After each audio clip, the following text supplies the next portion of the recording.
Hello, friends. If you're curious about the movie Virgin Territory, 2007, you're in the perfect place. Don't forget to give this video a quick like, it really helps us out. And if you're new here, hit subscribe to stay updated on all the latest movie deep dives. Let's jump right in. In a world where chaos reigns and love is a dangerous game, Virgin Territory sweeps audiences into a whirlwind of adventure, romance, and comedy. Set against the backdrop of 14th century Italy, a time of both beauty and brutality, this film takes its inspiration from the Decameron, Giovanni Boccaccio's collection of stories that blend mischief, desire, and survival. But this isn't your typical period drama. Instead, it's a wild and playful take on the age-old battle of love and fortune, where passion is just as deadly as a blade, and cunning is more valuable than gold. The film transports viewers to a world that is both visually stunning and riddled with danger. The Black Death is sweeping through Europe, leaving cities in ruin, and the streets are filled with those desperate to survive by any means necessary. Among them is the charming and quick-witted Lorenzo de Lamberti, played by Hayden Christensen, who finds himself on the run after incurring the wrath of a powerful but corrupt nobleman. Lorenzo, a man as skilled with words as he is with a sword, isn't just fleeing for his life. He's running towards something, or rather, someone. That someone is the breathtaking and fiercely independent Pampinea Anastasiou, played by Mischa Barton. Pampinea, trapped in a situation that threatens both her heart and her future, is being pursued by the villainous Gerbino dalla Rata, a lecherous aristocrat who will stop at nothing to claim her for himself. But Pampinea isn't just a damsel in distress. She is a woman of intelligence, courage, and resilience. To escape her unwanted fate, she seeks sanctuary in a convent, hoping to wait out the storm that threatens to upend her life. This is where the story truly takes flight. As Lorenzo and Pampinea's destinies become intertwined, they find themselves entangled in a labyrinth of mistaken identities, devious schemes, and hilarious escapades. Virgin Territory takes a classic tale of forbidden love and survival and injects it with a dose of irreverent humor and thrilling adventure. The film is filled with moments of playful seduction, mischievous deception, and unexpected twists that keep audiences on their toes. One of the film's greatest strengths is its ability to balance romance with high-energy action. Sword fights and daring escapes punctuate the story, creating a world that feels alive and unpredictable. The setting itself is rich and immersive, capturing both the decadence of the Italian upper class and the raw desperation of those struggling beneath them. But Virgin Territory never lingers too long in despair. It is a film that revels in its own playfulness, embracing the absurdities and passions of its characters. As Lorenzo fights for his freedom and Pampinea for her independence, their journey is filled with outlandish encounters, disguises, and close calls. The film takes audiences through grand feasts, hidden monasteries, and moonlit rendezvous, all while weaving in themes of fate, love, and the power of wit over brute force. And just when you think you know where the story is going, it takes another sharp turn, keeping you hooked until the very end. But beneath the light-hearted tone, there is a deeper thread running through the film, a commentary on the nature of freedom, the power dynamics between men and women, and the idea that love, no matter how chaotic, is always worth the risk. Virgin Territory is a film that doesn't take itself too seriously, yet it delivers a captivating adventure that blends humor, romance, and intrigue into a delightful escape. With its gorgeous cinematography, charismatic performances, and an unpredictable plot, it is a movie that keeps you entertained from start to finish. So, if you're ready for a tale of passion and peril, where wit is sharper than any blade and love is the ultimate conquest, then Virgin Territory is a film that belongs on your watch list. Stay tuned as we delve even deeper into the world of this unforgettable story.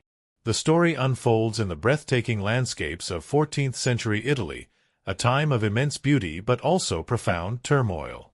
The streets are alive with whispers of fear as the Black Death sweeps across Europe, leaving destruction in its wake. The aristocracy hides behind grand estates, while the common folk scramble for survival. But amidst this chaos, there are those who find ways to outwit fate, and among them is Lorenzo de Lamberti, a charming young rogue who has learned that sometimes wit is sharper than any sword. Lorenzo, played with effortless charisma by Hayden Christensen, is a man who has spent his life skirting trouble, relying on his silver tongue and quick reflexes to stay one step ahead of those who would see him brought down. But his luck takes a turn for the worse when he catches the attention of the cruel and powerful Gerbino della Rata, a corrupt nobleman with a taste for revenge. A misunderstanding, or perhaps a deliberate slight, leads to Lorenzo being branded an outlaw, forcing him to flee through the sun-drenched fields of Tuscany, knowing that one wrong move could mean his execution.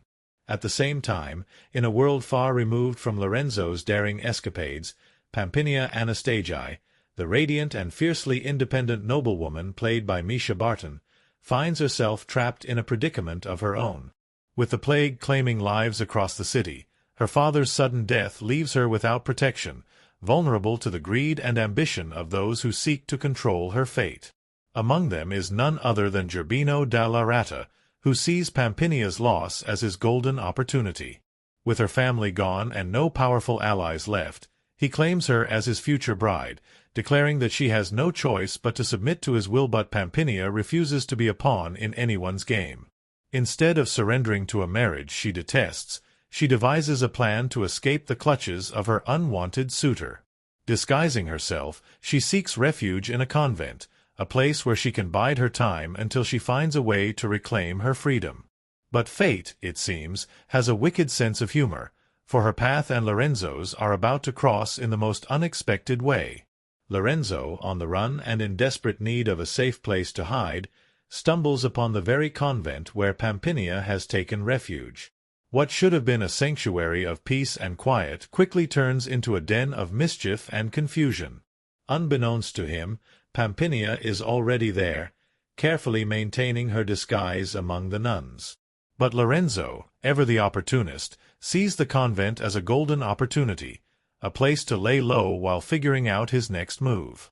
And then the misunderstandings begin. The convent, as it turns out, is not what one might expect. While it is indeed a place of religious devotion, it is also a sanctuary for young women seeking protection from the dangers of the outside world. And with Lorenzo suddenly in their midst, a man who exudes charm and recklessness in equal measure, the once quiet refuge is turned upside down. The nuns, amused by his presence and intrigued by his roguish demeanor, decide to play along, teasing and testing him at every turn. Lorenzo, ever the flirt, finds himself in a delicate situation. The convent, as it turns out, is not what one might expect.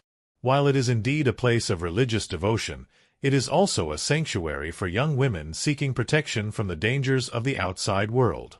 And with Lorenzo suddenly in their midst, a man who exudes charm and recklessness in equal measure, the once quiet refuge is turned upside down. The nuns, amused by his presence and intrigued by his roguish demeanor, decide to play along, teasing and testing him at every turn. Lorenzo, ever the flirt, finds himself in a delicate situation. The nuns see him as a source of entertainment, some whispering about his good looks, others testing his resolve with their endless curiosity. But it is Pampinea who watches him most carefully, hidden behind her disguise. She knows who he is, but he has yet to realize her true identity. She observes him, wary yet fascinated, wondering if this man, a fugitive with a quick tongue, might be the answer to her predicament. As the days pass, Lorenzo unknowingly begins to fall into the trap of fate. While he arrived at the convent as nothing more than a fugitive seeking shelter, he finds himself drawn to something unexpected, something deeper, more dangerous than any pursuit he has ever known. The presence of a woman he has yet to truly see, Pampinea in disguise, begins to stir something in him, though he cannot quite place why. Meanwhile, outside the convent walls, Gerbino della Rata grows impatient. He has laid claim to Pampinea, and he is not a man who tolerates defiance. His spies search for any sign of her, and rumors begin to spread that she has taken refuge among the holy sisters. He knows he must act fast before she finds a way to slip beyond his grasp. And so, he devises a plan to ensure that she will be his, no matter what it takes. As Lorenzo settles into the convent, growing more accustomed to the strange but amusing company of the nuns, the web of deception tightens around him. Pampinea watches him, debating whether or not she can trust him.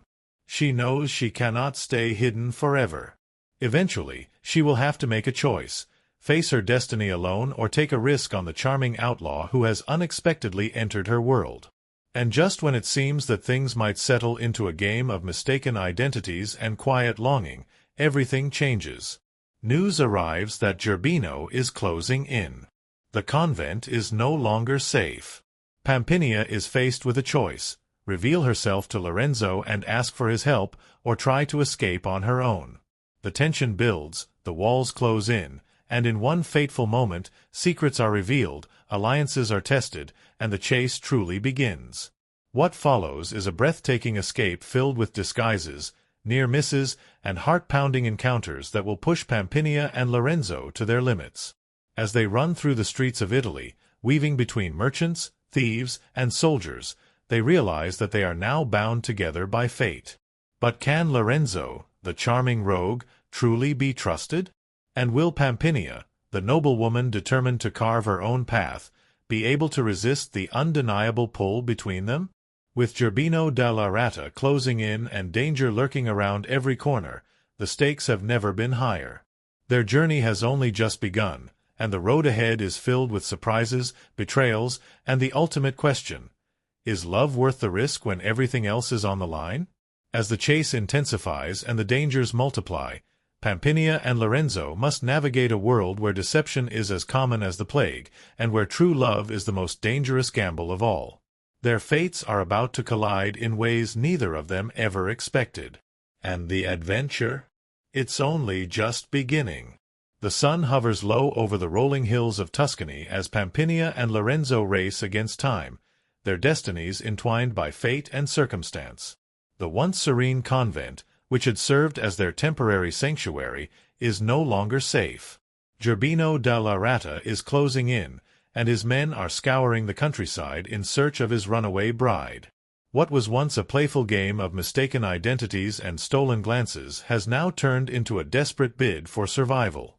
Lorenzo, ever the rogue, knows that escaping an enraged nobleman is no easy feat, but for the first time in his life, he is not just running to save his own skin. He is running for her. There is something about Pampinea, her defiance, her intelligence, her refusal to be anyone's prize, that makes him want to fight for something other than himself. As they ride through winding forest paths, their escape is anything but smooth. The roads are littered with dangers: highwaymen, rival noblemen, and opportunists looking to exploit the chaos left behind by the Black Death. Every village they pass through whispers of the plague, but it is not just disease they must fear, it is the reach of Gerbino's power, which seems to stretch far beyond what they imagined. Pampinea, though grateful for Lorenzo's help, is wary. She has spent her life learning that men like him are charming but unreliable. She knows better than to put her faith in a smooth talker, especially when her entire future is at stake. But as they travel together, she sees something in him, a side of him that isn't just about witty remarks and clever escapes. For all his roguish ways, Lorenzo is risking everything for her. And that is not something she can ignore. Meanwhile, back in the city, Gerbino is furious. His men have returned empty-handed, their searches proving fruitless. But he is not a man to accept failure. He has one final plan, one that will ensure Pampinea has no choice but to come back to him. Word spreads like wildfire across the land. Pampinea's wealth, her estate, her title, everything she owns has been seized. The law now recognizes Gerbino as her rightful husband, even in her absence. Unless she returns to claim her place, she will lose everything. Pampinea's resolve hardens. She will not let him win. She has spent her life as a noblewoman, bound by expectations, but she refuses to let a man like Gerbino control her. She turns to Lorenzo with a proposition. If he helps her reclaim her home, she will reward him handsomely. But Lorenzo, to his own surprise, does not care about the reward. He agrees, not because of gold or land, but because he cannot stand the idea of Gerbino winning. For the first time in his life, Lorenzo has found something worth fighting for. The plan is dangerous. They must sneak into the city, find allies, and outmaneuver one of the most powerful men in the region. But Lorenzo thrives on danger. His entire life has been a gamble, and this might be his most daring bet yet. As they make their way back to the city, they are not alone. Along the way, they encounter a band of misfits, thieves, tricksters, and outcasts, who have all suffered under Gerbino's rule. With nothing left to lose, they agree to help Pampinea reclaim what is rightfully hers. The night before their return, Pampinea and Lorenzo share a moment of rare honesty. The walls between them, built from mistrust and circumstance, begin to crumble. In the soft glow of the campfire, she tells him about her father, about the dreams she once had before her world fell apart. Lorenzo, in turn, admits that for the first time, he is afraid. Not of Gerbino, not of danger, but of what he feels when he looks at her. But there is no time for love when the battle has yet to be won. Not of Gerbino, not of danger, but of what he feels when he looks at her. But there is no time for love when the battle has yet to be won. Dressed in disguises, they slip back into the city under the cover of darkness. The streets are filled with soldiers loyal to Gerbino, making every step a risk. But Pampinea is no longer the frightened woman who once fled. She is now someone who has learned how to fight. The plan is set into motion. As Gerbino prepares for what he believes will be his grand victory, a lavish wedding feast held in his own honor, Pampinea and her newfound allies strike. Lorenzo, using his gift of deception, infiltrates the gathering disguised as an entertainer. With every flourish of his words and every trick he performs, he pulls attention away, creating the perfect distraction. Meanwhile, Pampinea, cloaked and unseen, moves through the halls of her family estate, reclaiming what is hers, piece by piece. And then, the moment of reckoning arrives. Before the entire court, Pampinea steps forward, no longer a runaway, no longer a victim, but a woman ready to fight. The room falls silent as she announces the truth, that she was never Gerbino's to claim, that his marriage declaration is a lie, and that she has returned to take back her power. Gerbino, caught off guard, tries to laugh it off. He calls his guards, orders them to take her away. But this time, she is not alone. The people, the very ones who once feared him, rise in her defense. And Lorenzo? He steps forward, sword in hand, standing between Gerbino and Pampinea, ready to fight for the woman he has come to love. The final confrontation is a whirlwind of steel and fury, a battle of not just strength but of will. Lorenzo, despite being outnumbered, refuses to back down. Pampinea, refusing to be a damsel waiting to be saved, takes up arms herself. And then, in one swift move, Gerbino is defeated, not just by swordplay, but by his own arrogance. The people, tired of his tyranny, turn against him. He is stripped of his power, his claim on Pampinea rendered worthless. As the dust settles, Pampinea stands victorious. But what of Lorenzo? As the city rejoices, as the celebrations begin, he watches from the shadows. He has never been a man who stayed in one place for too long. His life has always been one of escape, of the next adventure. And yet, before he can disappear into the night, Pampinea finds him. There is nothing left to run from, she tells him. For the first time in his life, Lorenzo considers staying. Because for the first time, he has found something worth staying for. And as the sun rises over the city, two souls who once lived by wit and instinct alone find that sometimes the greatest risk of all is allowing oneself to love.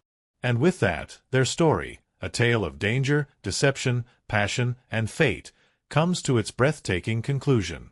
The world of virgin territory is not just defined by its sweeping landscapes and daring adventures, it is shaped by the characters who bring it to life. Each of them, from the charming rogue to the ruthless nobleman, plays a crucial role in weaving the tale of deception, passion, and fate. Their motivations, strengths, and flaws drive the story forward, making it more than just an adventure. It becomes a game of wit, power, and the pursuit of true freedom. Lorenzo de Lamberti, the rogue with a heart of gold. Lorenzo de Lamberti is a man who thrives on the thrill of escape, the rush of danger, and the charm of the unexpected. Played by Hayden Christensen, he is the embodiment of the classic rogue, handsome, quick-witted, and always one step ahead of trouble. From the moment he is introduced, Lorenzo is a character in motion. He does not have the luxury of stillness. His life is a series of daring escapes, stolen kisses, and last-minute deceptions. He moves through the world with an ease that suggests he has never truly feared it. But beneath his bravado, there is something deeper, a sense of longing, perhaps even a desire for something he cannot quite name. Lorenzo's defining trait is his adaptability. He is a man who can talk his way out of almost anything, using charm as a weapon just as effectively as a blade.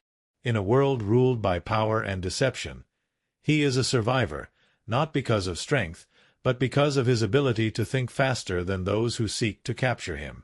And yet, for all his cunning, there is an undeniable sense of honor within him.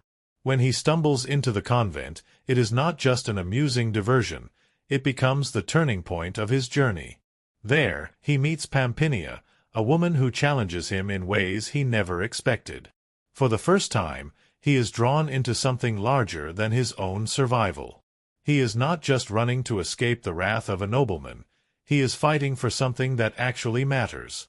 Lorenzo's transformation is subtle yet profound. At first, he sees Pampinea as another adventure, another conquest to be won. But as they travel together, as they fight side by side, he begins to realize that he does not just want to save her, he wants to be worthy of her. By the end of the film, Lorenzo is no longer just a rogue. He has found something worth staying for, something worth risking his heart for. And in doing so, he finally understands that the greatest adventure of all is choosing to love, despite the dangers it brings. Pampinea Anastasii, the noblewoman who refuses to be Pampinea, played by Mischa Barton, is introduced as a woman on the verge of losing everything. Her father's death leaves her unprotected, and in a world where noblewomen are seen as prizes to be won, she suddenly finds herself at the mercy of those who would claim her. But Pampinea is not a woman who simply accepts her fate. From the moment she realizes that Gerbino intends to force her into marriage, she begins to plan her escape. She does not wait for rescue, she does not plead for mercy.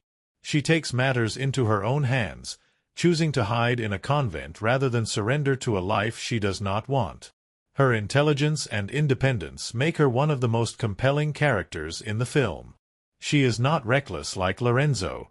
Her strength lies in her patience, her strategy, and her refusal to be controlled. At the convent, Pampinea observes rather than acts. She watches, she listens, she waits for the right moment to make her move. And when Lorenzo arrives, she does not immediately trust him. She has learned that men like him are dangerous, not just because of their charm, but because they rarely stay. What makes Pampinea truly fascinating is her internal conflict. She is fiercely independent, yet she is not without vulnerability. She wants to believe in Lorenzo, but she also knows that believing in the wrong person could cost her everything. Her struggle is not just about escaping Gerbino, it is about deciding whether or not she can trust someone else to fight alongside her. As the story progresses, her transformation is just as powerful as Lorenzo's. At the beginning, she is a woman who believes she must fight alone. But by the end, she learns that strength does not mean isolation. She chooses to stand beside Lorenzo, not because she needs him, but because she wants to. Gerbino da la Rata, the predator in nobleman's clothing. If Lorenzo is the rogue and Pampinea is the warrior, Gerbino da la Rata is the predator. From the moment he appears on screen, he exudes power, control, and a chilling sense of entitlement. He is a man used to getting what he wants, not through charm or wit, but through fear and brute force. From the moment he appears on screen, he exudes power, control, and a chilling sense of entitlement. He is a man used to getting what he wants, not through charm or wit, but through fear and brute force. His obsession with Pampinea is not love, it is ownership. He sees her as something he is owed, something he has the right to take. He does not pursue her with passion, but with the cold determination of a man who sees others as pieces on a chessboard. Gerbino's strength comes from his influence. He does not need to dirty his hands. He has men who will do that for him. His reach extends across the city, making it nearly impossible for Pampinea and Lorenzo to escape. But for all his power, his greatest weakness is his arrogance. He underestimates Pampinea's intelligence. He believes she will eventually submit, that she will break under pressure. But he does not realize that she is not afraid of him. She is only afraid of losing herself. And he underestimates Lorenzo's determination. He sees him as nothing more than a nuisance, a petty thief. But what he does not understand is that a man who fights for himself is dangerous, but a man who fights for someone else is unstoppable. In the end, Gerbino loses not just because he is defeated, but because he never understood the power of love and loyalty. He believed that fear could control people, but he failed to see that courage, true, unbreakable courage, can destroy even the strongest tyrant. The supporting cast, the unsung heroes. Beyond the central trio, the film is filled with memorable supporting characters who add depth, humor, and intrigue. The nuns at the convent are not just passive women of faith. They are mischievous, clever, and more aware of the world's games than they let on. They play a crucial role in helping Pampinea hide and, later, in ensuring that she has the strength to fight for her freedom. The band of outcasts and misfits that join Lorenzo and Pampinea on their journey provide a mix of comic relief and unexpected heroism. Some are thieves, some are former soldiers, but all of them understand what it means to be powerless in a world ruled by men like Gerbino. Lorenzo's old allies and rivals add layers to his character. Some betray him, some help him, but all of them serve as reminders of the man he used to be before he met Pampinea. Each of these characters, no matter how small their role, contributes to the richness of the story. They are the voices in the background, the hands that push the plot forward, the reminders that even in a world of corruption and danger, there are always those who fight back. A story of growth, survival, and love. At its heart, Virgin Territory is a story about transformation. Lorenzo learns that love is worth fighting for. Pampinea learns that trust does not mean weakness. Gerbino learns that power, when built on fear, will always crumble. It is a story about choosing your own fate, about standing up against those who would control you, and about the risks we take when we decide to love. And in the end, it is a story about the most dangerous, thrilling, and unpredictable adventure of all, the journey toward freedom. The making of Virgin Territory was as unpredictable, entertaining, and full of surprises as the film itself. Behind the scenes, actors found themselves in the middle of absurd, hilarious, and sometimes even chaotic situations that no one saw coming. The production, set in the lush landscapes of Italy, carried with it all the grandeur of a period drama, but with it came a host of unexpected moments, creative challenges, and fascinating behind-the-scenes stories that made the filmmaking process an adventure of its own.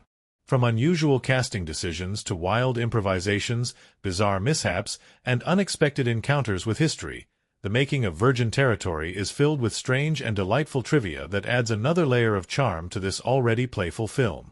A movie that almost had a different cast. The casting of Virgin Territory was a journey in itself. While Hayden Christensen and Mischa Barton brought their own unique energy to their roles as Lorenzo and Pampinea, neither of them was initially considered the first choice for the film.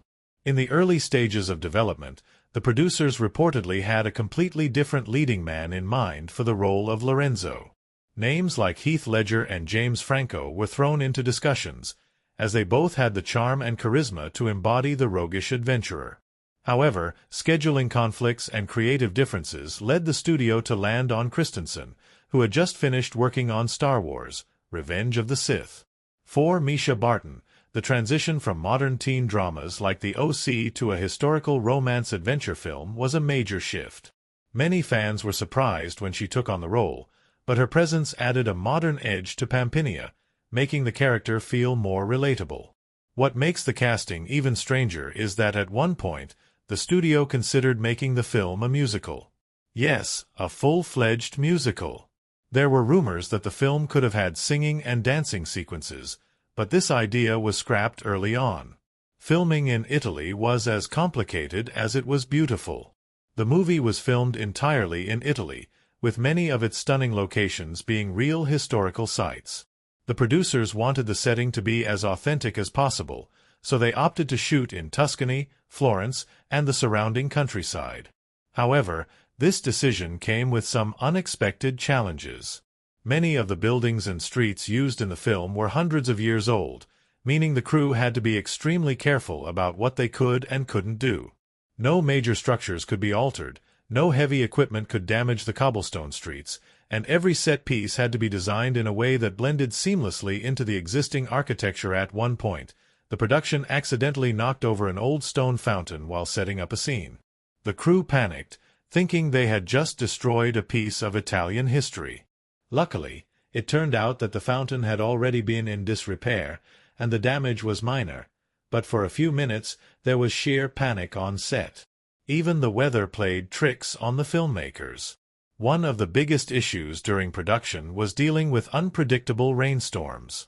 Scenes that were supposed to take place under the hot Tuscan sun often had to be rescheduled or reworked entirely due to unexpected downpours. Some of the rainy day scenes that ended up in the movie were actually never meant to have rain at all. Hayden Christensen's accidental sword fight injury. Lorenzo de Lamberti is a character who relies as much on his sword as he does on his wit, and Hayden Christensen took his role seriously. He trained extensively for the sword fighting sequences, determined to make them look as natural as possible. However, one of these training sessions went terribly wrong. During rehearsals for the climactic sword fight between Lorenzo and Zerbino, Christensen miscalculated a move and accidentally hit his opponent in the face with the flat side of his sword. Luckily, the injury was not serious, but production had to halt for a few hours while makeup artists worked to cover up the actor's bruising. Christensen was so embarrassed by the incident that he personally apologized with a bottle of Italian wine the next day. Ironically, the fight scene ended up being one of the most exciting in the movie, with real intensity that wouldn't have been there if the actors had played it too safe. The strange disguises. Ironically, the fight scene ended up being one of the most exciting in the movie, with real intensity that wouldn't have been there if the actors had played it too safe. The strange disguises that were improvised on set. One of the most humorous aspects of Virgin Territory is the sheer number of disguises Lorenzo and Pampinea use throughout the film. From monk robes to peasant rags, the characters are constantly switching appearances to avoid capture. But what many people don't know is that some of these disguises were not planned at all. Because of the unpredictable weather and last-minute script changes, several of the costume choices were improvised on set. One of the most memorable examples was a scene where Lorenzo had to disguise himself as a noblewoman to sneak into a castle. The disguise, which included a full gown and a wig, was not in the original script. The idea came from a late-night brainstorming session when the director joked, "Wouldn't it be funny if Lorenzo had to pretend to be a lady?" The cast loved the idea so much that it was written into the film the next morning. Mischa Barton's unscripted escape scene. One of Pampinea's most thrilling moments in the film is when she escapes from the convent, sneaking out in disguise before Zerbino's men can find her. What makes this scene even more intense is the fact that Mischa Barton was genuinely struggling to move in her costume. The heavy layers of the nun's habit made it difficult for her to see properly, and in one take, she accidentally tripped over her own robes and fell straight into a pile of mud. The crew expected the take to be ruined, but instead of stopping, Barton improvised, turning the fall into part of the scene. The director loved it so much that he kept it in the final cut, making it one of the most authentic moments in the film. The film's alternate ending that never made it. The final version of Virgin Territory wraps up with Lorenzo and Pampinea standing together, victorious and finally free. However, there was originally a completely different ending planned. In the alternate version, Pampinea was supposed to return to her noble life alone, rejecting Lorenzo and choosing duty over love. Test audiences were outraged at the idea of the two leads not ending up together. Many felt that it completely undermined everything the characters had been through. The backlash was so strong that the studio quickly reshot the final sequence, giving audiences the happy ending they wanted. A movie that defied expectations. Despite its playful tone and comedic elements, Virgin Territory is a film that surprised even its own cast and crew. The production was filled with last-minute changes, unexpected challenges, and strange but delightful surprises that made the experience as much of an adventure as the movie itself. Looking back, the actors often laugh about the bizarre things that happened on set, the costume mishaps, the unscripted moments, the real sword injuries.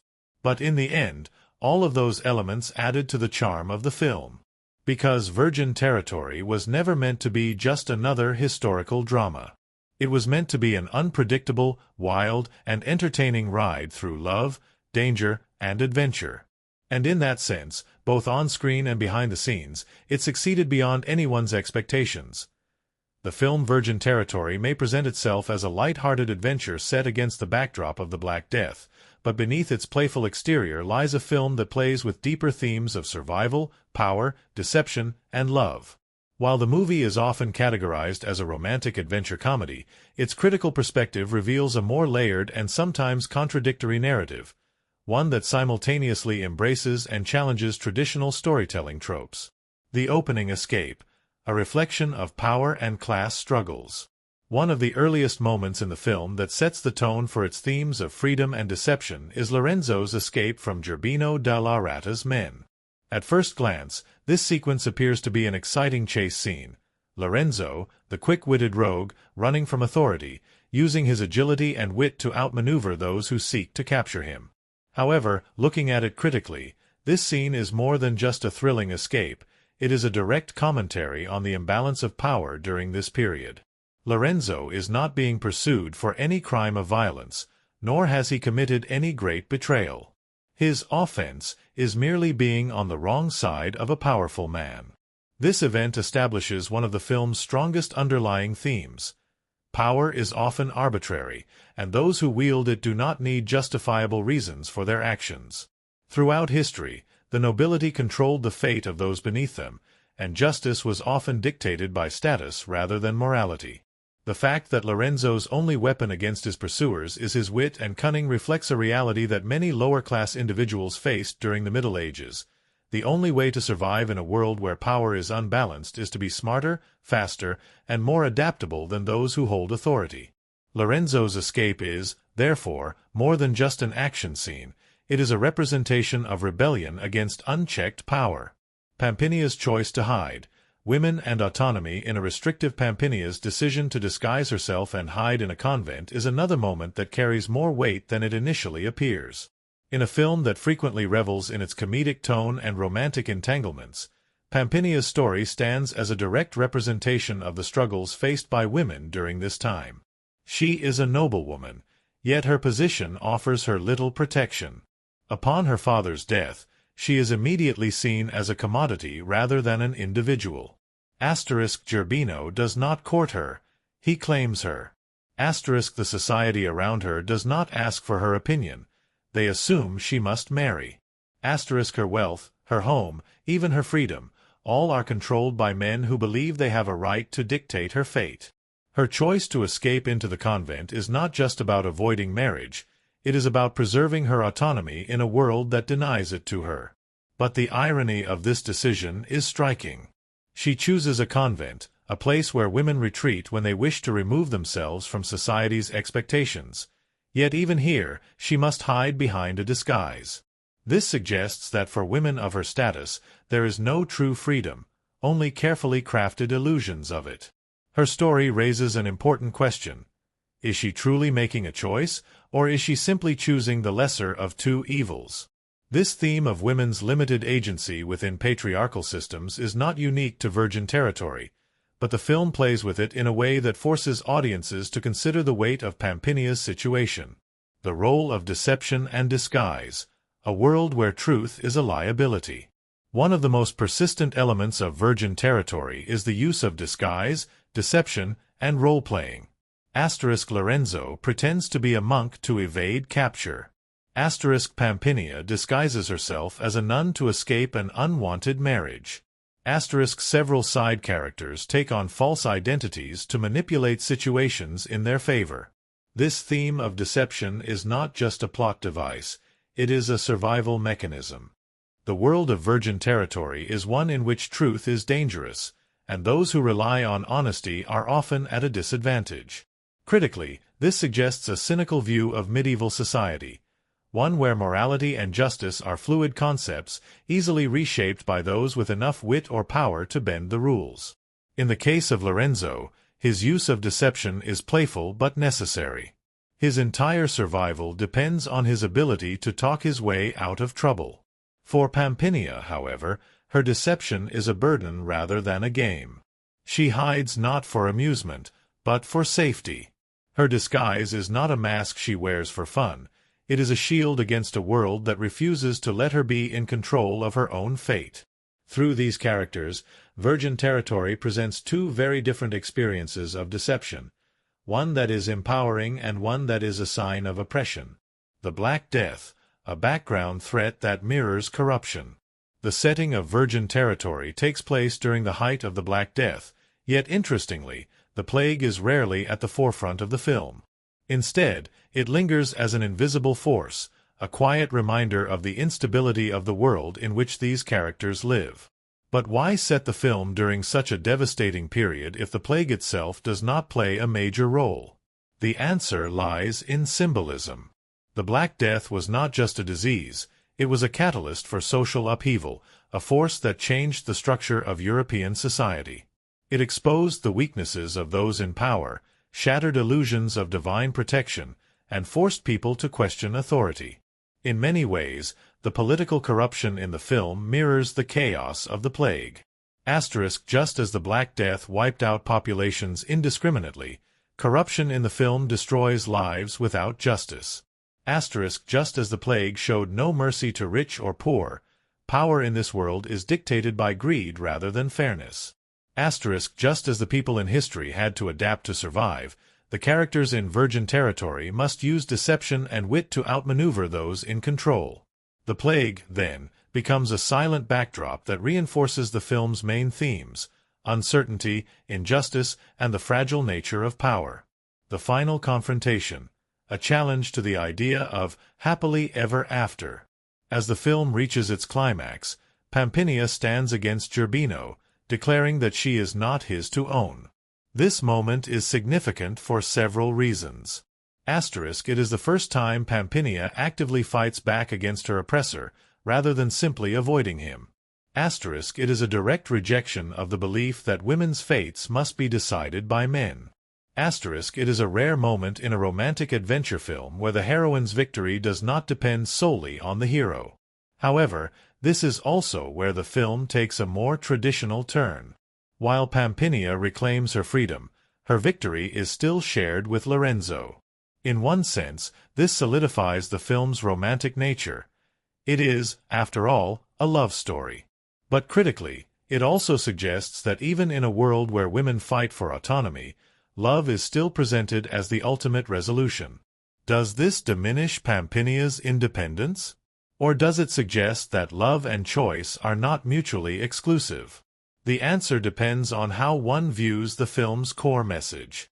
If Virgin Territory is a satire, then the romance is a tongue-in-cheek commentary on the way stories of this era often ended in marriage, regardless of context.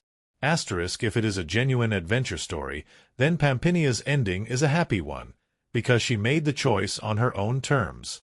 Either way, the final confrontation serves as a culmination of the film's themes: power, deception, and the struggle for freedom in a world dictated by rules that are often unfair. Final thoughts: a film that is more than it seems.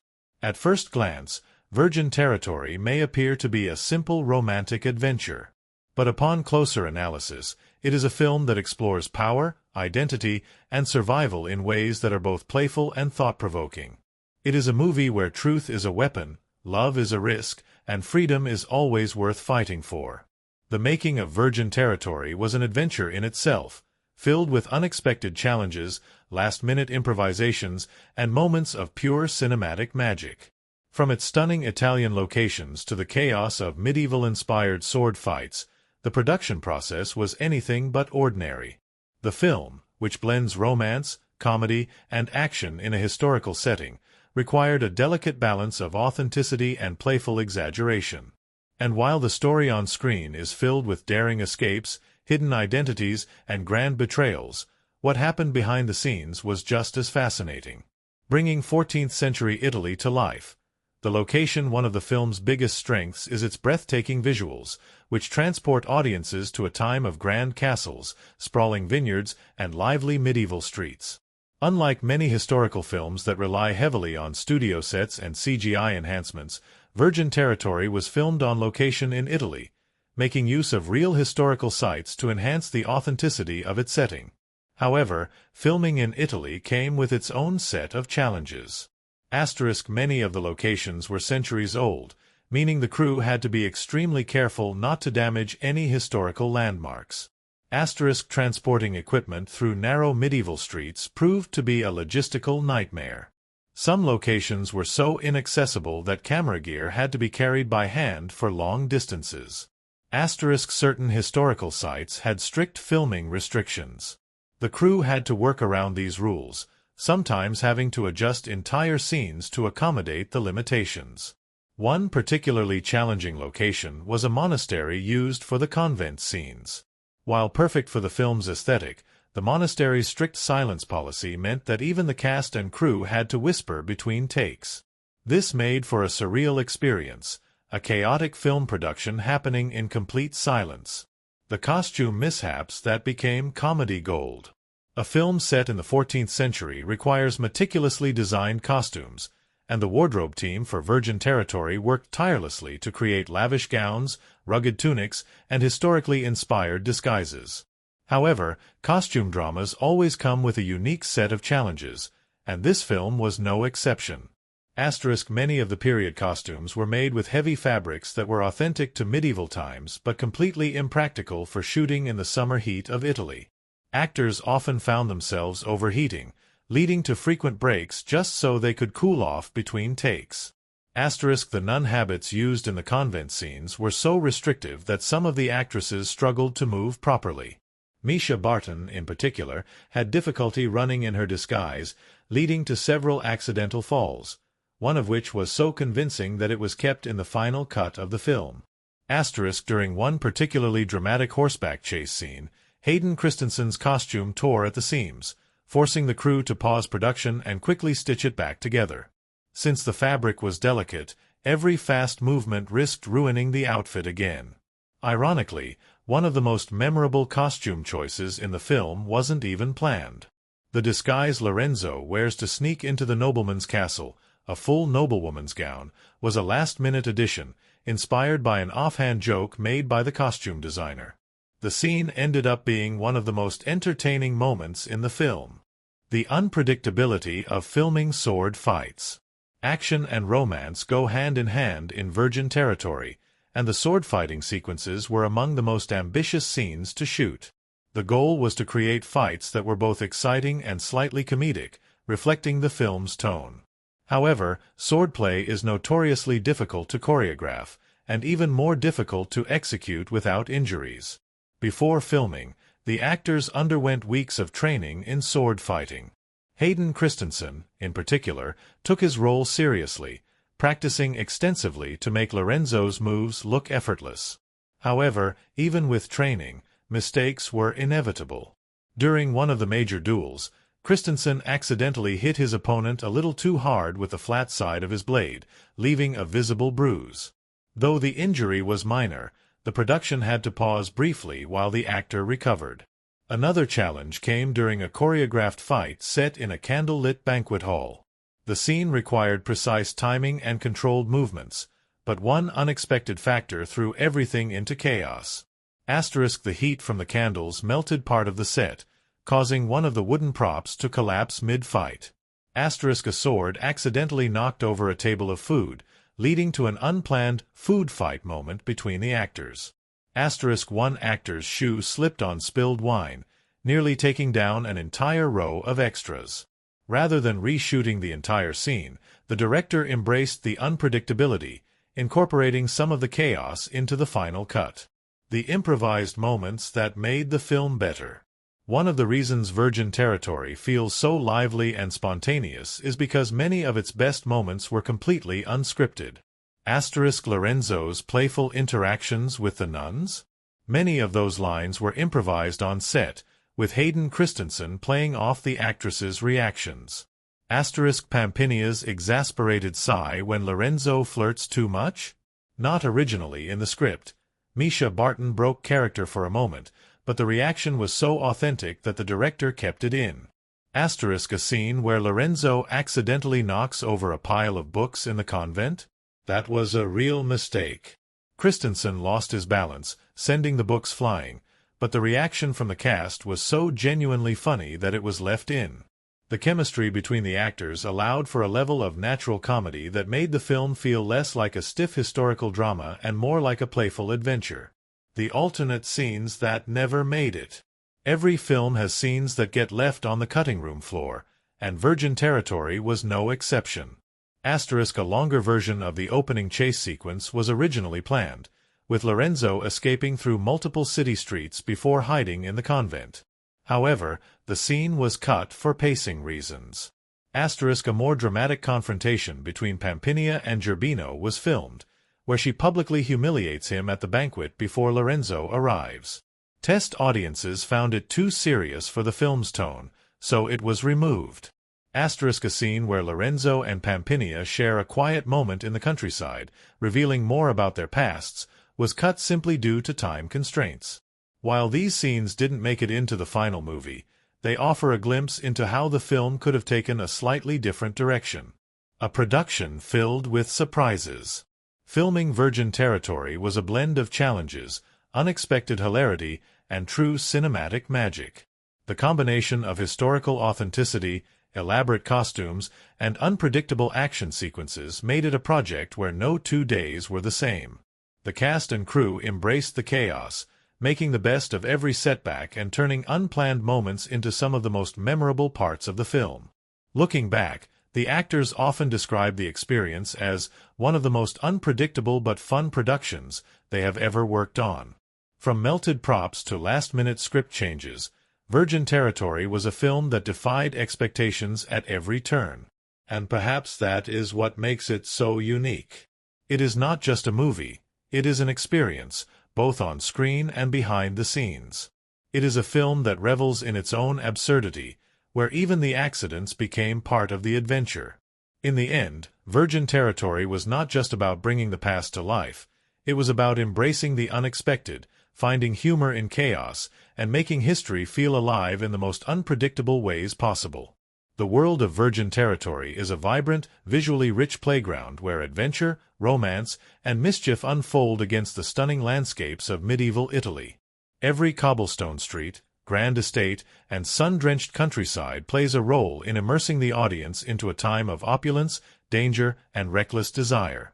From the lavish courts of the nobility to the isolated serenity of a convent, the film uses its setting not just as a backdrop but as an active force shaping the characters' journeys. A cinematic escape into 14th-century Italy. Few films manage to capture the essence of a historical period quite like Virgin Territory. Rather than relying on CGI or artificial backdrops, the film transports its audience to the rolling landscapes of Tuscany, the Renaissance grandeur of Florence, and the rugged, untamed wilderness beyond the city walls. The decision to shoot entirely on location in Italy was not just a stylistic choice, it was a necessity. The world of Virgin Territory is one that feels alive, tangible, and completely immersive. From the moment Lorenzo first bursts onto the screen, darting through sunlit streets with guards hot on his heels, the cobblestones beneath his feet, the warm glow of Italian architecture, and the distant hum of the bustling marketplace all work together to pull the audience directly into the film's setting. This sense of authenticity is present in every location used in the film. Whether it's a grand banquet hall where noblemen feast under candlelit chandeliers or a hidden monastery where secrets whisper through stone corridors, the attention to detail in the film's setting makes it impossible to ignore. The city of Florence, a playground of danger and desire. Florence, one of Italy's most famous and historically rich cities, serves as the primary hub of activity in virgin territory. It is within its walls that Lorenzo weaves through a maze of nobles, thieves, and schemers, using the city's bustling energy to his advantage. The film presents Florence as both an elegant dream and a treacherous battlefield. By day, it is dazzling, filled with wealth, fine silks, grand villas, and romantic promise. By night, shadows stretch long across its alleys, and every doorway hides a potential danger. Florence's split personality mirrors the duality of the film itself. It is a place of both beauty and betrayal, pleasure and peril. One of the most visually striking sequences takes place in the heart of the city, a grand festival filled with music, dancing, and hidden intentions. The scene is awash in golden candlelight, the flickering flames reflecting off the polished masks of noblemen and the jeweled gowns of their companions. Yet beneath the glamour, danger lurks. Deals are made in whispers, alliances are broken with a glance, and behind every masked smile, someone is plotting. Florence is a character in itself, a living, breathing entity that manipulates and tempts everyone who steps into its world. The convent, a place of serenity turned into a stage for deception. In sharp contrast to the city's chaos. The scene is awash in golden candlelight, the flickering flames reflecting off the polished masks of noblemen and the jeweled gowns of their companions. Yet beneath the glamour, danger lurks. Deals are made in whispers, alliances are broken with a glance, and behind every masked smile, someone is plotting. Florence is a character in itself, a living, breathing entity that manipulates and tempts everyone who steps into its world. The convent, a place of serenity turned into a stage for deception. In sharp contrast to the city's chaos, the convent serves as a quiet refuge, at least at first. Pampinea's decision to hide among the nuns offers a visual and emotional shift in the film. The cinematography here plays with soft, natural lighting, casting a peaceful glow over whitewashed walls, flowing habits, and tranquil gardens. At first, the convent appears to be a place untouched by the outside world, where Pampinea might find safety from Gerbino's grasp. But as Lorenzo arrives, the sanctuary quickly transforms into a setting of comedic chaos. The cinematography shifts subtly. The once serene halls become filled with whispers, stolen glances, and hidden laughter.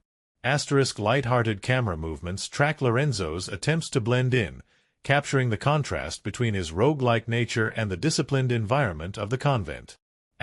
Tight framing on the nuns' curious expressions enhances the humor of the situation. The convent, which should represent peace, instead becomes a hotbed for mischief. The contrast between its intended purpose and the antics unfolding within its walls adds to the film's playful energy. The countryside, a vast expanse of freedom and fear. As the story progresses, the film moves away from confined spaces and into the open wilderness. The Tuscan countryside, with its rolling hills, winding dirt roads, and dense forests, becomes a metaphor for escape, freedom, and the unknown. Wide, sweeping shots emphasize the vastness of the landscape, making the characters feel small in comparison. Lush, golden fields symbolize possibility, a world without walls, where fate is unwritten. Forests, on the other hand, introduce an element of fear and suspense, with shadows creeping between towering trees. The cinematography lingers on the contrast between light and dark, reflecting the shifting stakes of the story. Soft, golden sunrises mirror moments of hope and newfound connection between Lorenzo and Pampinea. Cool, shadowy blues and greens dominate scenes of pursuit and danger. As Lorenzo and Pampinea flee from Gerbino's men, the countryside becomes both their greatest ally and their greatest obstacle. The nobleman's banquet, a grand stage for betrayal. One of the most visually extravagant sequences in virgin territory is Gerbino's grand feast. This scene is a masterclass in cinematic excess, using set design and cinematography to heighten tension. The banquet hall is drenched in opulence, golden goblets, velvet drapes, overflowing plates of rich foods. Every inch of the setting reflects Gerbino's control, his wealth, his power, and his belief that he has won. But beneath the surface, deception is brewing. As Pampinea reveals the truth and defies Gerbino in front of the entire court, the grandeur of the setting is suddenly turned against him. The luxurious surroundings become suffocating, trapping him in his own downfall. Shadows grow longer, faces harden, and the room that once symbolized his triumph now reflects his humiliation. Through cinematography and visual composition, the film transforms a celebration into a moment of reckoning. Light and shadow, a cinematic dance of power and emotion. Throughout virgin territory, light and shadow are used as powerful storytelling tools. Soft, warm lighting is reserved for moments of intimacy and connection. Lorenzo and Pampinea's stolen conversations, the quiet beauty of the countryside. Harsh, dramatic lighting dominates scenes of tension. Gerbino's threats, the chase sequences through darkened alleys. The film's cinematography ensures that the audience is not just watching the character's journey but feeling the emotional weight of every moment, a world that feels alive. The true magic of virgin territory lies in how its setting is not just a backdrop, but a living, breathing part of the story. The city is a chessboard, where every move could lead to victory or ruin. The convent is a contradiction, a place of supposed peace that becomes a hub for secrets. The countryside is both a dream and a nightmare, offering freedom but no guarantees of safety. The nobleman's hall, once a place of power, becomes the stage for a villain's downfall. By using real locations, dynamic cinematography, and clever visual storytelling, Virgin Territory creates a world that is immersive, enchanting, and just as unpredictable as the characters who roam through it. In the end, the film does not just tell a story, it invites the audience to step inside it. The making of Virgin Territory was as unpredictable, chaotic, and exhilarating as the film itself. What began as a historical adventure filled with romance, deception, and humor turned into an unforgettable experience for the cast and crew, who faced unexpected obstacles, surprising moments of improvisation, and a unique bond that developed on set. Filming in the heart of Italy's most stunning landscapes added a level of authenticity to the film, but it also brought logistical nightmares, unpredictable weather, and hilarious off-camera antics that no one could have foreseen. The Italian adventure begins, a cast that embraced the chaos. When the cast arrived in Italy to begin filming, they were instantly immersed in the world of medieval Europe. The decision to film entirely on location meant that actors were not stepping onto carefully constructed studio sets but into actual castles, monasteries, and streets that had existed for centuries. For Hayden Christensen, who played the charismatic and reckless Lorenzo, this was a dream come true. Having already worked on massive Hollywood productions like Star Wars, Christensen was used to green screens and elaborate sound stages. But here, he was actually running through real cobblestone streets, riding horses through the Tuscan countryside, and dodging through narrow alleyways that had witnessed centuries of history. Mischa Barton, playing Pampinea, was equally enchanted by the setting. However, she quickly realized that shooting in actual historical locations came with unexpected challenges. Some of the buildings were so old that even leaning against a wall too hard could cause centuries-old plaster to crumble. The crew had to navigate strict filming restrictions, ensuring that no historical sites were damaged in the process. The challenge of filming in historical locations. One of the biggest obstacles faced by the production team was working within the limitations of real-world locations. Some streets were so narrow that camera crews couldn't fit their equipment through them. This forced them to get creative, using handheld cameras and even filming from rooftops to capture the right angles. Ancient doors and stone walls were incredibly fragile, meaning that action scenes had to be choreographed with extreme caution.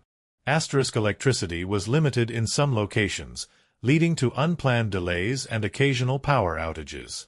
At one point, a carefully planned chase scene through a castle courtyard had to be completely reworked when the crew realized that the ground was too unstable to support the weight of multiple running actors and camera rigs. Instead of scrapping the sequence, the director opted for a more intimate, stealth-based escape scene, which actually ended up working better for the film's tone. the costume mishaps that became comedy gold. The film's elaborate 14th-century costumes were visually stunning, but they weren't always practical.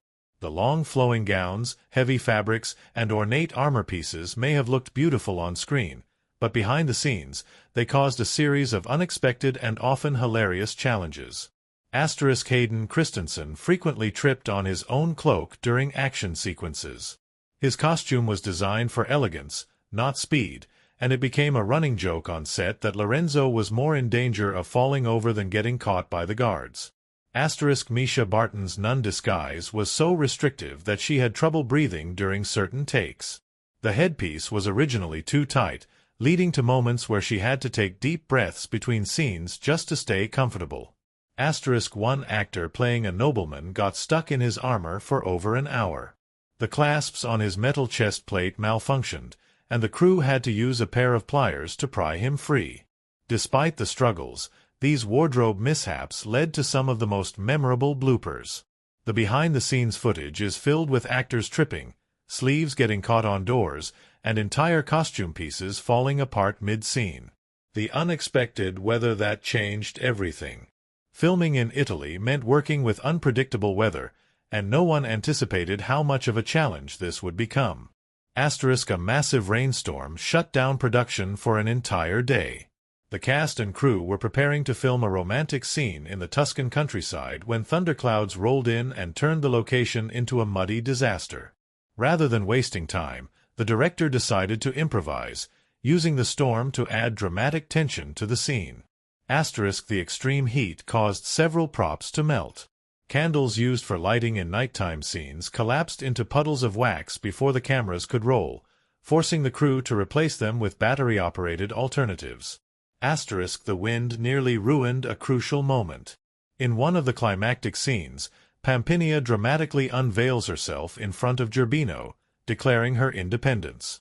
Just as she was about to deliver her line, a powerful gust of wind sent part of the set flying. While the take was ruined, the laughter that followed kept morale high. Sword fighting gone wrong. With its blend of romance and adventure, Virgin Territory features several sword fights, chases, and daring escapes. These sequences were carefully choreographed, but even with weeks of training, things didn't always go according to plan. During one of the duels, Hayden Christensen accidentally hit his opponent harder than intended, leaving a visible bruise. He was so apologetic that he personally delivered a bottle of wine to the injured actor's trailer. A practice sword shattered mid-scene, sending splinters flying in all directions. Luckily, no one was hurt, but production was delayed while a replacement was found. One of the stunt performers lost their footing during a chase scene and ended up sliding across the ground into a pile of hay. While the take wasn't usable, the crew kept it for the blooper reel. Despite the occasional mishaps, the fight sequences ended up being some of the most dynamic moments in the film. The mix of realistic choreography and playful improvisation gave the action a unique energy that made every battle feel spontaneous and exciting. The cast's bond off-screen. One of the reasons Virgin Territory feels so effortless on screen is because the chemistry between the cast was just as strong behind the scenes. Hayden Christensen and Mischa Barton developed a sibling-like friendship. Though their characters had romantic tension on screen, off-camera, they were constantly teasing each other, playing pranks, and laughing between takes. The supporting cast became inseparable. The actors playing the nuns and the nobles would often stay in costume long after shooting had ended, wandering through the filming locations as if they had truly stepped back in time.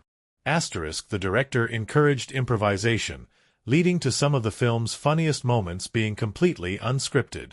One of the most memorable behind-the-scenes stories involved an impromptu medieval feast. One night after filming, the cast and crew decided to hold their own medieval-style dinner, complete with period costumes, candles, and traditional Italian dishes. It was a rare moment where the line between film and reality blurred, and for one night, everyone truly felt like they were living in the 14th century. A production that was just as wild as the film itself. The making of Virgin Territory was a whirlwind of challenges, surprises, and unforgettable moments. From costume disasters to sword fight bloopers, unexpected weather delays to last-minute script changes, every day on set brought something new. But through it all, the cast and crew embraced the chaos.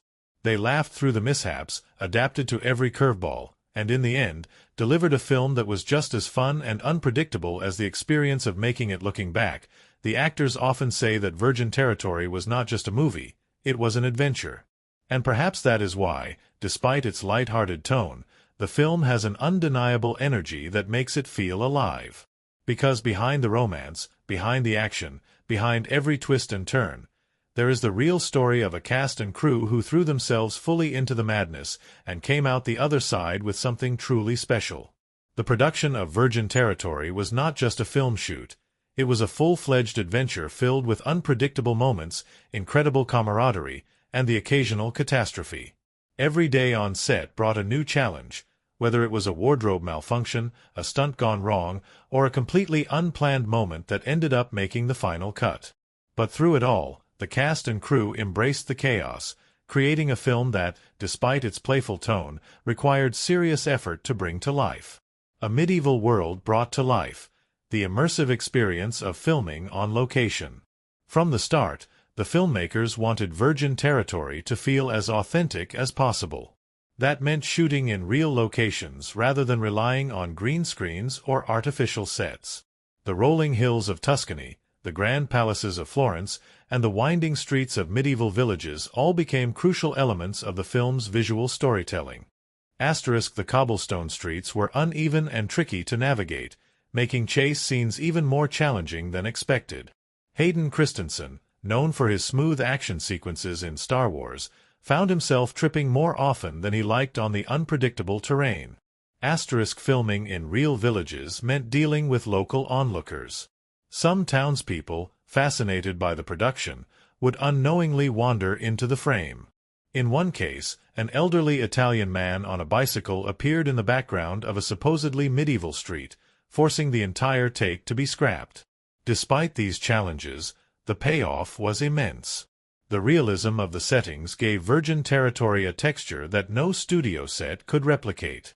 When Lorenzo and Pampinea raced through the countryside, it truly felt like they were lost in time, swept up in a medieval adventure.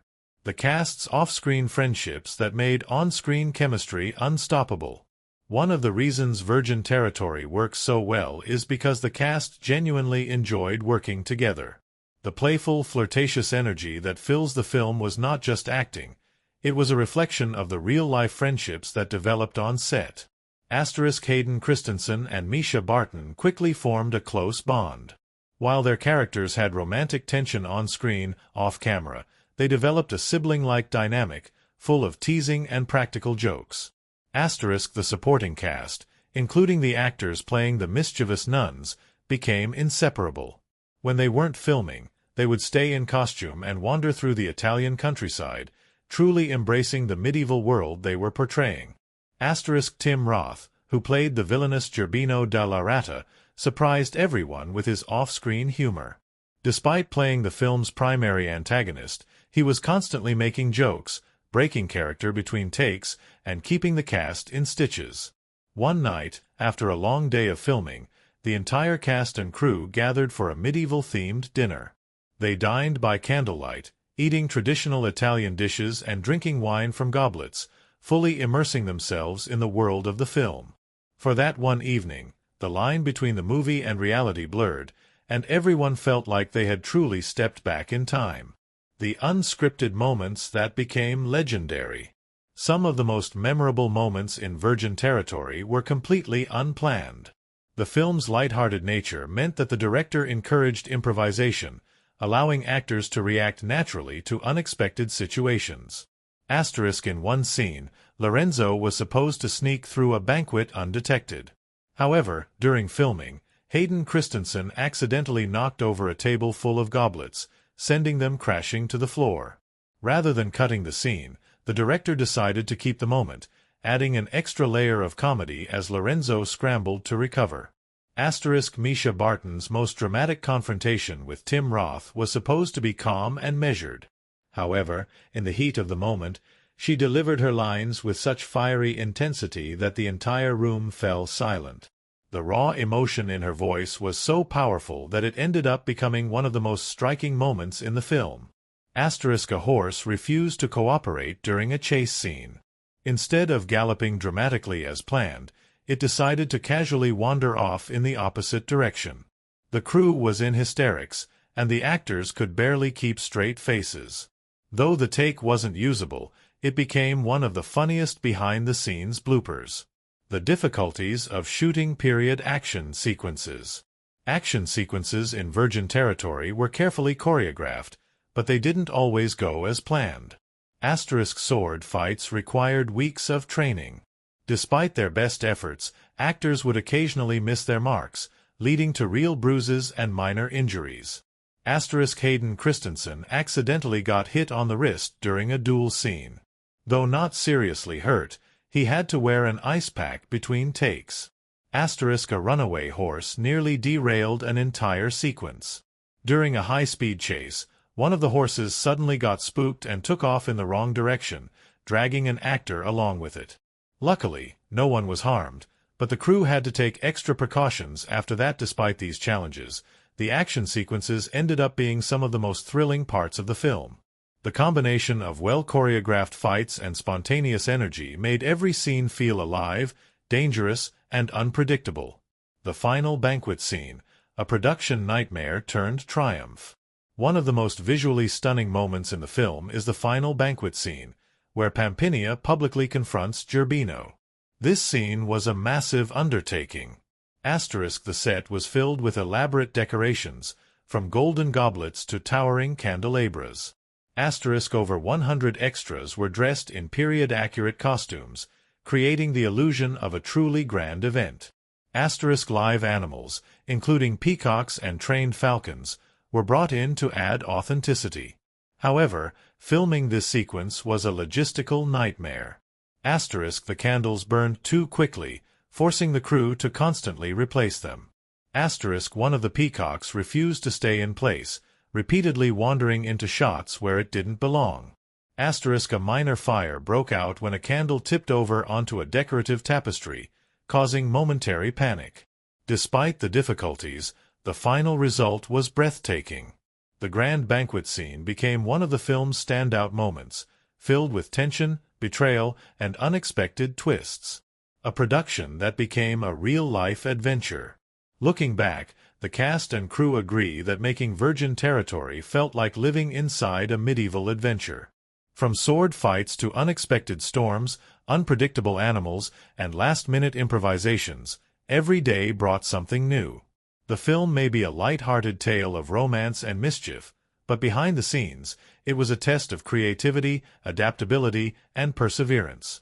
The cast formed real friendships that lasted beyond the film. The crew worked tirelessly to overcome the challenges of filming in real historical locations. Moments of chaos turned into unforgettable scenes that made the final cut. In the end, Virgin Territory became more than just a movie. It was a shared experience, a journey through history, and a testament to the magic of filmmaking.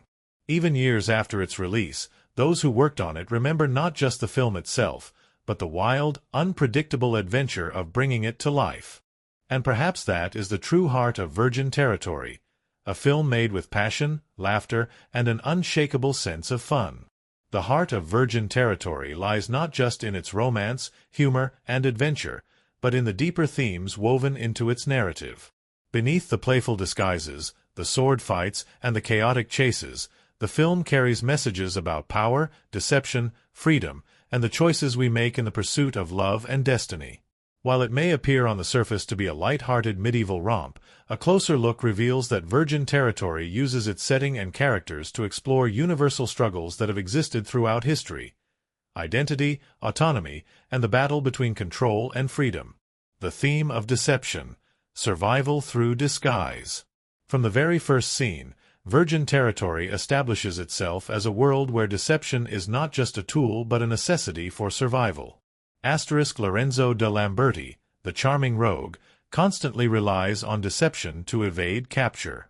His quick thinking and ability to blend into different roles, be it a monk, a nobleman, or a servant, make him a survivor in a world where honesty often leads to ruin. Pampinea, in contrast, uses deception not for personal gain but as a means of self-preservation. Her disguise as a nun is an attempt to escape an unwanted marriage, proving that sometimes the only way to maintain control over one's fate is to play by society's rules while secretly rewriting them. Even Gerbino della Ratta, the film's antagonist, thrives on deception, though his methods are far more sinister. He manipulates the law and bends societal expectations to his will, hiding behind the mask of nobility while using his power for personal greed. This recurring use of deception raises the question: does survival require dishonesty, or does it simply require adaptability?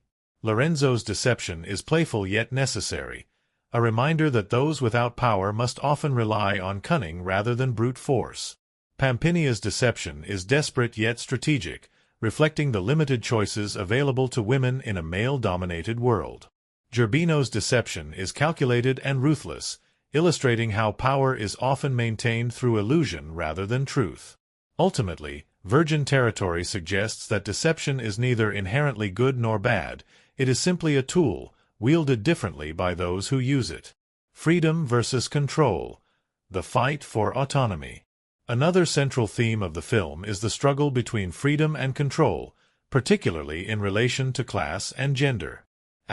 Lorenzo embodies the desire for freedom. He refuses to be tied down by wealth, status, or expectations, living by his own rules and evading the control of those who wish to imprison him. Pampinea, on the other hand, fights for a different kind of freedom. Unlike Lorenzo, she does not have the luxury of wandering the world unbound. Her struggle is against the expectations placed upon her as a noblewoman.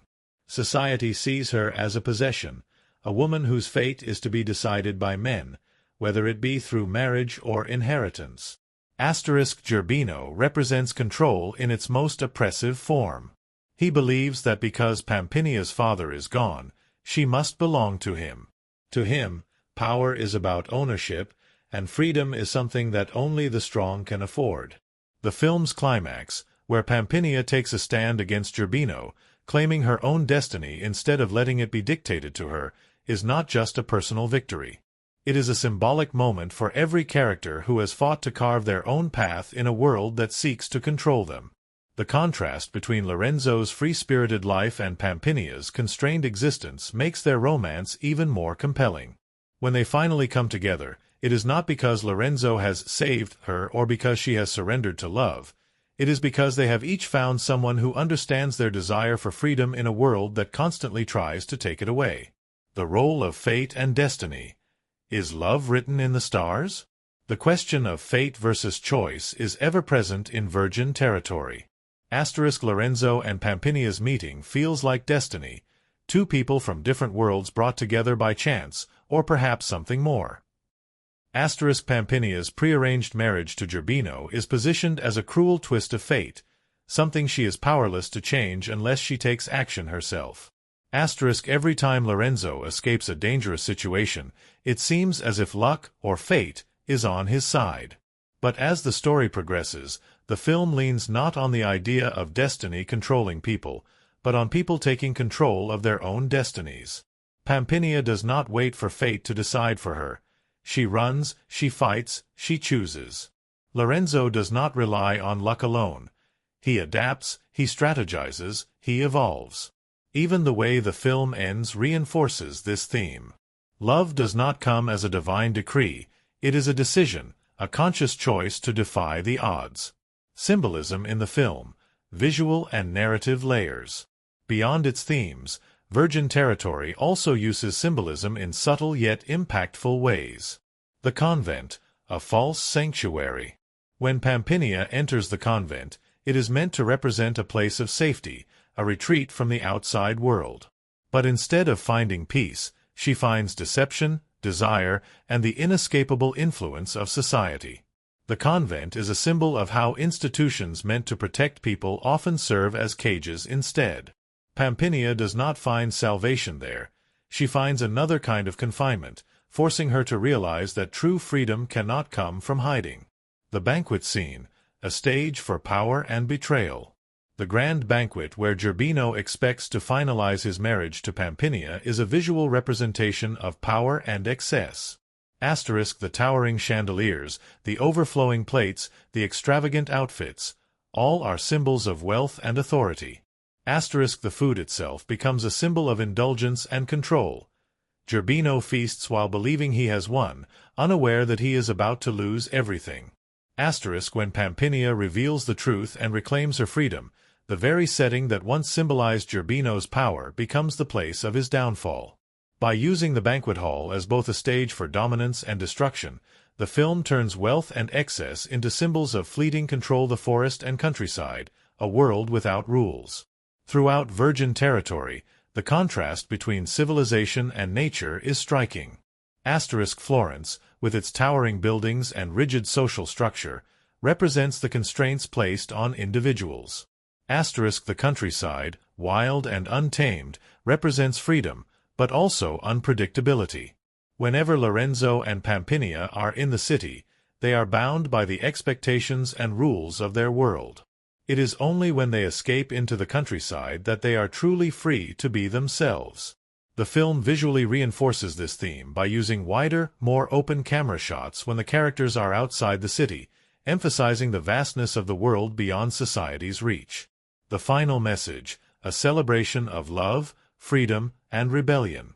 While Virgin Territory may seem like a simple romantic adventure on the surface, it is a story about breaking free from expectations, fighting for autonomy, and choosing love on one's own terms. It is about defying the roles assigned by society. Whether it be the noblewoman forced into marriage, the outlaw who refuses to be caught, or the villain who believes power is absolute. It is about defying the roles assigned by society. Whether it be the noblewoman forced into marriage, the outlaw who refuses to be caught, or the villain who believes power is absolute. By the time the credits roll, Virgin Territory leaves its audience with a clear message. Freedom is worth fighting for. Deception, while dangerous, can also be a tool for justice. Love is not something that simply happens, it is something that must be chosen. And most importantly, the world will always try to control you, but in the end, it is up to you to decide your own fate. The magic of Virgin Territory lies not just in its storytelling and charismatic performances, but in the technical artistry that brought its medieval world to life. The film is a visual spectacle, blending romance, action, and comedy through a combination of cinematic techniques, dynamic camera work, rich soundscapes, and creative editing. While it may seem like a light-hearted adventure on the surface, the filmmaking process behind it required meticulous planning, carefully chosen stylistic decisions, and a deep understanding of how to balance historical authenticity with modern storytelling.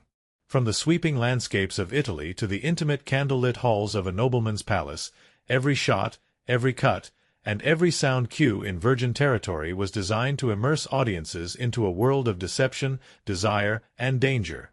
At the same time, the film's journey through the box office brought its own set of unexpected twists, from distribution challenges to audience reception, making its production story as interesting as the film itself. Cinematography, capturing the beauty and chaos of medieval Italy.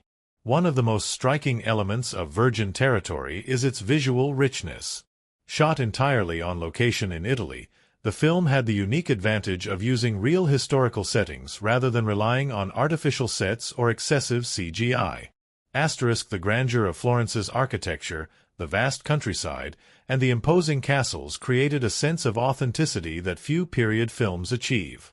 Natural lighting played a crucial role in shaping the film's aesthetic, particularly in outdoor scenes where the golden Tuscan sun added warmth and vibrancy. The use of handheld cameras in chase sequences created a sense of urgency, while steady, carefully composed shots in romantic moments allowed for a more intimate feel. The contrast between wide, sprawling landscape shots and tight, claustrophobic interiors mirrored the themes of freedom versus control that run throughout the film. Lorenzo and Pampinea are most free when the camera allows them space to breathe, running across open fields or galloping through the countryside.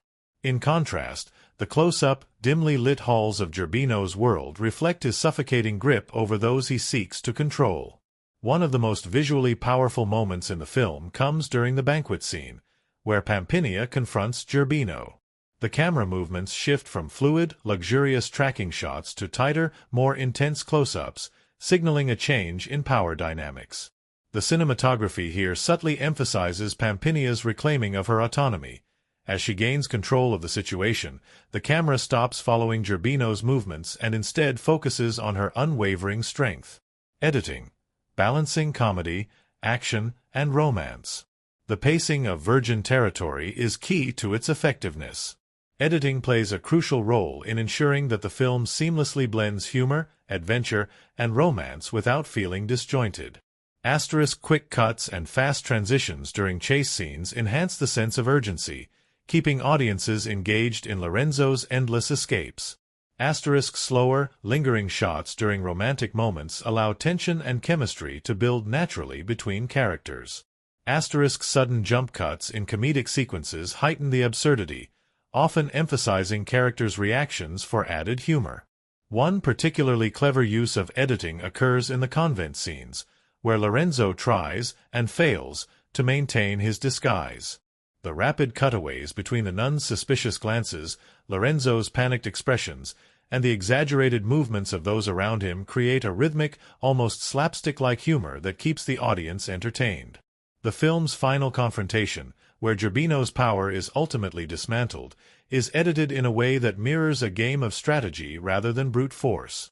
Instead of relying on long action sequences, the power shifts are punctuated by sharp cuts, reaction shots, and carefully timed pauses, allowing tension to build before the final moment of triumph. Sound design, the unseen character of the film. Sound is an often overlooked but crucial element of Virgin Territory. From the bustling marketplaces of Florence to the eerie silence of the convent, every sound in the film contributes to the immersive medieval experience.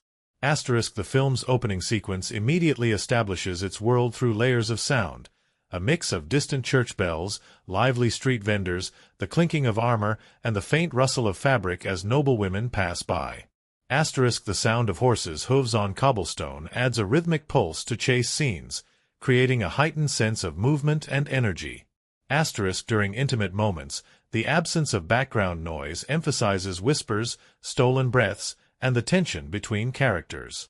One of the most effective uses of sound in the film is the contrast between silence and chaos. The convent, initially depicted as a place of serenity, is filled with soft echoes, the occasional distant prayer, and hushed murmurs.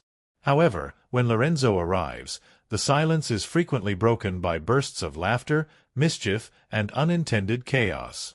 Gerbino's presence is often preceded by an unsettling quiet, a deliberate choice that makes his arrival feel more menacing. In the final banquet scene, as Pampinea delivers her climactic speech, the surrounding noise gradually fades away. The film strips away the distractions of the crowd, the clinking glasses, and the murmur of conversation, leaving only her voice, clear and unwavering. This auditory shift subtly underscores the moment's significance, making it impossible for anyone, not even the audience, to ignore what she has to say. The score, a musical blend of past and present. The film's musical score is a fascinating blend of traditional medieval instruments and modern orchestral compositions, creating a sound that feels both timeless and engaging. Lutes, flutes, and harpsichords give the film an air of authenticity, grounding it in its historical setting. Dynamic string arrangements accompany action sequences, adding energy and movement. Lighter, whimsical melodies enhance comedic moments, ensuring that even scenes of deception and trickery feel playful rather than sinister. The music subtly adapts to reflect Lorenzo's journey. At the beginning of the film, his theme is quick, mischievous, filled with unpredictable flourishes. The music subtly adapts to reflect Lorenzo's journey. At the beginning of the film, his theme is quick, mischievous, filled with unpredictable flourishes. As he falls in love with Pampinea and begins to question his wandering lifestyle, his musical motif slows down, taking on a richer, fuller sound. Box office performance and audience reception. Despite its ambitious production and unique tone, Virgin Territory had a challenging journey at the box office. The film had a limited theatrical release, struggling to find a strong foothold in major markets. Many critics were divided on its blending of historical romance and comedy, with some praising its charm and others questioning its tonal shifts.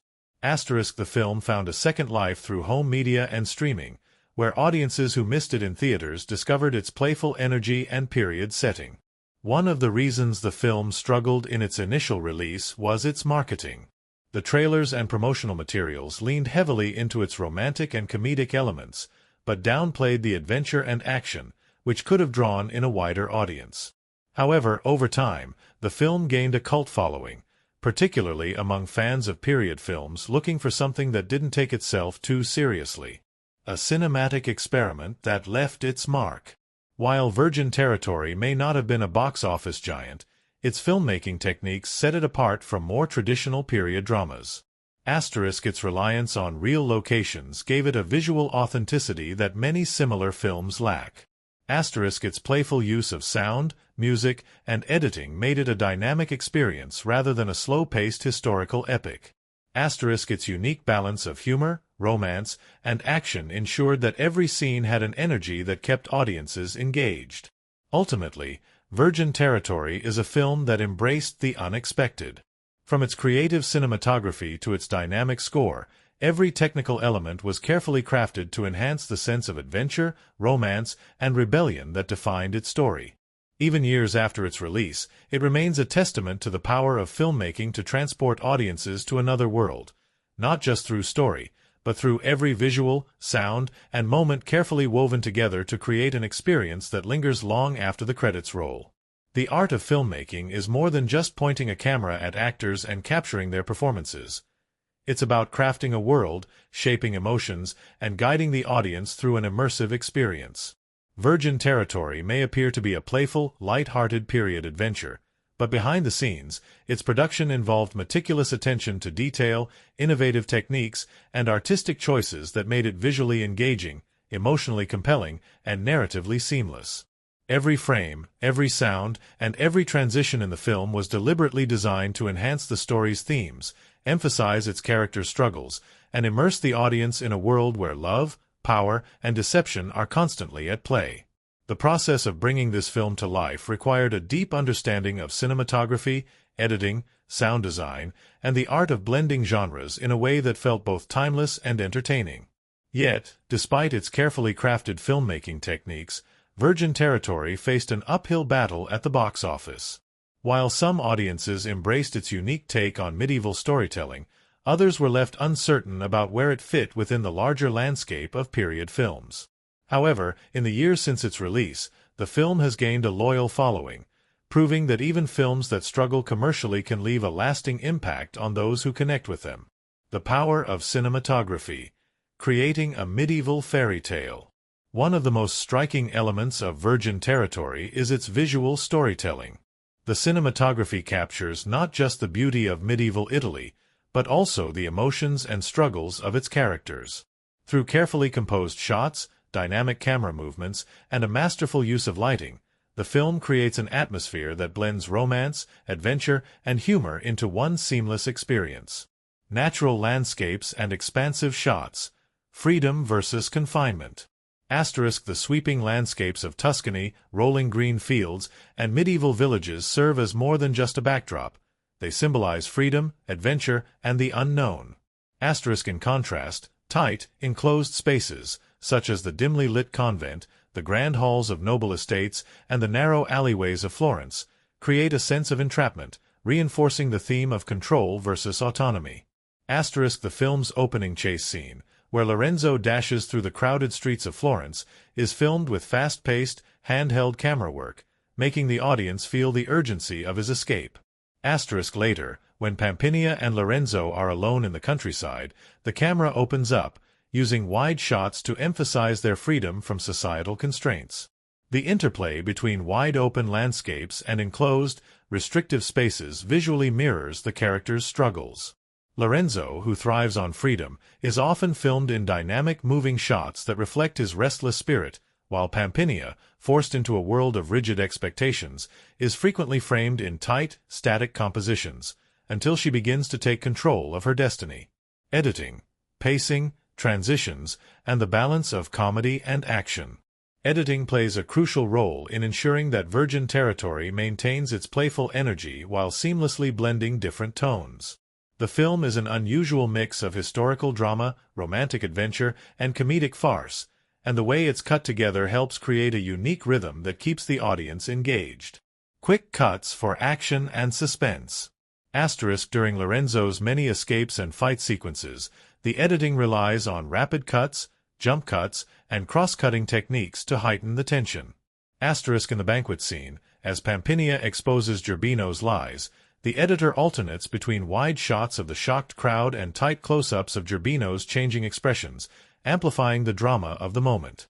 The climactic confrontation between Lorenzo and Gerbino's men is edited in a way that mirrors the unpredictability of battle. Instead of a perfectly choreographed fight, the sequence has a sense of raw energy, with quick insert shots, reaction shots, and unexpected interruptions that add both excitement and humor. Slow, lingering cuts for romance. In contrast to the fast cuts of the action sequences, the romantic moments in the film are edited with slower, more deliberate pacing. When Pampinea and Lorenzo share their first real moment of connection, the scene lingers on their expressions, allowing the tension between them to build naturally. The transition between comedy and romance is handled with subtle dissolves and fade-ins, giving the film a dreamlike quality during its softer moments. By using editing to manipulate pacing, tension, and emotion, the filmmakers ensure that Virgin Territory never feels one-dimensional. It moves effortlessly between genres, keeping the audience on their toes while still maintaining a sense of cohesion. Sound design. Building a living, breathing medieval world. A film set in the 14th century requires a soundscape that feels authentic yet accessible to modern audiences. The sound design in Virgin Territory is a masterful blend of realistic medieval sounds and heightened cinematic audio, creating a world that is immersive, energetic, and emotionally engaging. Ambience. Bringing medieval Italy to life. A film set in the 14th century requires a soundscape that feels authentic yet accessible to modern audiences. The sound design in Virgin Territory is a masterful blend of realistic medieval sounds and heightened cinematic audio, creating a world that is immersive, energetic, and emotionally engaging. Ambience. Bringing medieval Italy to life. The streets of Florence are alive with the sounds of merchants, church bells, horse hooves, and distant conversations. The countryside is filled with natural sounds, rustling leaves, birdsong, the distant howl of wolves, creating a stark contrast to the chaotic urban environment. The banquet hall scenes are layered with overlapping dialogue, the clinking of goblets, the laughter of noblemen, and the faint sound of musicians in the background, making the audience feel as though they are right in the middle of the feast. The sound design enhances the sense of realism, ensuring that even in its most comedic or exaggerated moments, the world of Virgin Territory still feels tangible and immersive. Musical score. A blend of historical and contemporary sounds. The film's score is another vital element in shaping its mood and tone. Unlike traditional period dramas that rely solely on classical compositions, Virgin Territory takes a more playful approach, incorporating a mix of medieval instrumentation with modern cinematic flourishes. Upbeat, lively lute and flute compositions accompany comedic sequences, adding to the light-hearted energy. Romantic moments are underscored by rich string arrangements, emphasizing the emotional depth of Lorenzo and Pampinea's growing bond. Action scenes feature energetic, percussion-heavy scores that heighten the tension and excitement. The decision to use a dynamic, varied musical score allows the film to balance its many tones, ensuring that it never feels too heavy or too frivolous. Box office performance. A film that found its audience over time. Despite its strong production values and engaging storytelling, Virgin Territory faced challenges at the box office. It had a limited theatrical release, making it difficult for audiences to discover it in cinemas. Its genre-blending nature confused some critics, who struggled to categorize it as either a historical romance, an action film, or a comedy. The marketing campaign focused heavily on its romance and humor, downplaying its adventure elements, which may have limited its appeal to certain audiences. However, over time, the film found a second life through home media and streaming services. Audiences who missed it in theaters discovered it later, appreciating its unique charm.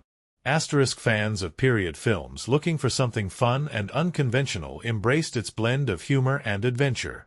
The film's picturesque cinematography and light-hearted tone made it a popular choice for casual viewing. Though Virgin Territory may not have been a major box office hit, its long-term appeal and growing cult following prove that some films take time to find their audience. Final thoughts: a cinematic experiment that paid off. While Virgin Territory may not be the most traditional period film, its bold use of cinematography, sound, and editing set it apart from more conventional historical dramas. It embraced visual storytelling, using expansive landscapes, tight interiors, and dynamic camera work to reflect its themes. Its editing balanced comedy, action, and romance, ensuring that the film never felt repetitive or predictable. Its sound design and musical score created a vibrant living world that immersed audiences in its medieval setting. Though it may not have been an immediate commercial success, Virgin Territory remains a testament to the power of filmmaking to transport, entertain, and endure beyond its initial release. The success of Virgin Territory was not just about its story or its medieval setting. It was driven by its cast, their chemistry, and the energy they brought to the screen. The actors in this film were perfectly cast for their roles, and their real-life interactions behind the scenes helped shape the light-hearted, mischievous tone of the movie. Some of them had worked together before, while others were meeting for the first time, but the camaraderie they developed off-screen translated effortlessly into their performances through interviews and behind-the-scenes anecdotes. It becomes clear that Virgin Territory was a production filled with fun, challenges, and unexpected surprises. The cast members had to navigate demanding physical scenes, unexpected on-set mishaps, and the pressure of performing in real historical locations. Meanwhile, audience reviews revealed a range of reactions, from those who fell in love with the film's charm to critics who weren't sure what to make of its genre-blending approach. Hayden Christensen as Lorenzo de Lamberti, the charming rogue. Hayden Christensen, best known for his portrayal of Anakin Skywalker in the Star Wars prequel trilogy, took on the role of Lorenzo de Lamberti with a mix of wit, physical agility, and undeniable charisma. Lorenzo is a character who thrives on deception, quick thinking, and effortless charm. He is constantly on the run, dodging noblemen, seducing women, and talking his way out of trouble. Christensen's performance captures both the mischievous and the heroic sides of Lorenzo, making him more than just a smooth-talking thief. He is a character who grows, learns, and eventually fights for something greater than himself. Christensen's thoughts on the role. In interviews, Christensen described how much he enjoyed the role, not just for its humor and romance, but for the physical demands that came with it.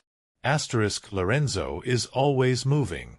He's climbing walls, jumping through windows, running across rooftops. It was exhausting, but so much fun. This was a very different kind of role for me. I've done action before, but this was more playful. It's a mix of comedy, adventure, and romance, which made it a really exciting challenge. The most difficult part was probably the horseback scenes. I had trained with horses before, but these animals had their own personalities. Sometimes they just didn't want to cooperate.